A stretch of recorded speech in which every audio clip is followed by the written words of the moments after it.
नमस्कार मित्रांनो, स्वागत आहे सर्वांचं माझ्या ॲग्रिकल्चर इंडिया ब्लॉग ह्या यूट्यूब चॅनलमध्ये। तर मित्रांनो, आज आपण अशा विषयावरती चर्चा करणार आहे की 1 ते 6 महिन्याच्या ऊसाला पाण्यामधून कोणते खत सोडावे आणि हे खत सोडल्यानंतर आपल्याला ऊसाचं जे ॲव्हरेज आहे तर मित्रांनो ते प्रति गुंठा 2 टन कसं निघेल या संदर्भातली माहिती आपण पाहणार आहोत। तर मित्रांनो, त्याच्यामध्ये आपण जे नियोजन करतो त्याच्यावरती खूप अवलंबून असतं।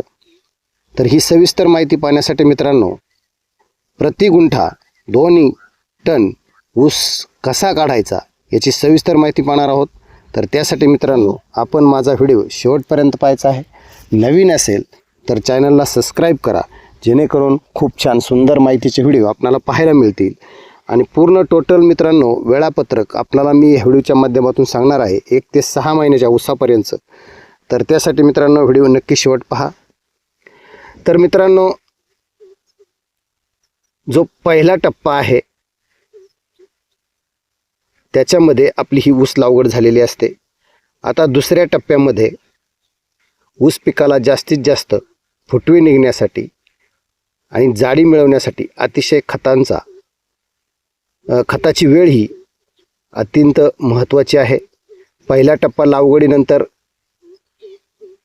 ती वेळ म्हणजे बेसल डोस देणं आवश्यक आहे। दुसरा टप्पा म्हणजे मित्रांनो, फुटवे फुटण्याच्या काळात साधारणपणे 40 ते 45 दिवसामध्ये नत्राचा योग्य वापर करणं हा सुद्धा खूप महत्त्वाचा टप्पा आहे। आणि त्याच्यामध्ये तिसरा टप्पा आहे मित्रांनो, ऊसाची वाढ होत असताना म्हणजे साधारणपणे 70 ते 80 दिवसामध्ये पोटॅश आणि सूक्ष्म अन्नद्रव्यांची कमतरता भासू देऊ नका। जर तुम्ही ही अन्नद्रव्ये मित्रांनो जर वेळेत जर ही केली तर 100% प्रति 2 टन गुंठा तुम्ही मित्रांनो ऊस काढू शकता।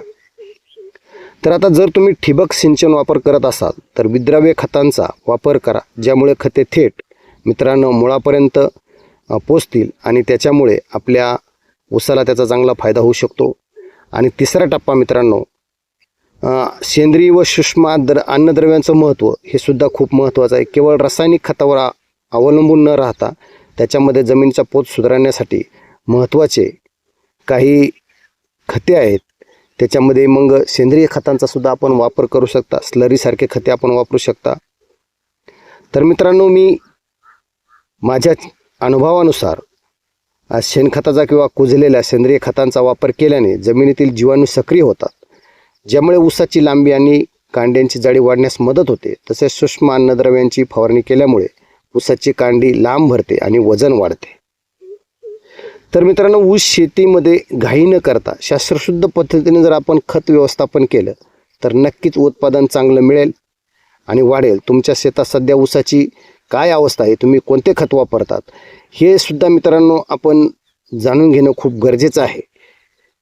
त्याच्यामुळे मित्रांनो काय होतं, आपण जर वेळेमध्ये जर ह्या खतांचा वापर जर केला तर मित्रांनो आपल्याला खूप चांगल्या प्रकारचा फायदा होऊ शकतो।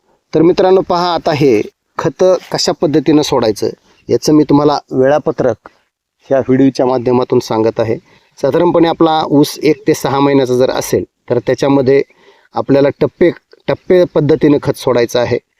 तर मित्रांनो, हे पाण्यातून पहिलं खत जे सोडायचं आहे 1 ते 2 महिन्यामध्ये ऊसाची उगवण सुरुवातीची वाढ मित्रांनो आपल्याला याच्यामध्ये 19-19 हे खत मुळांची वाढीसाठी आणि सुरुवातीची जोमानी वाढ होण्यासाठी मित्रांनो आपल्याला हे 19-19 खत सोडायचं आहे।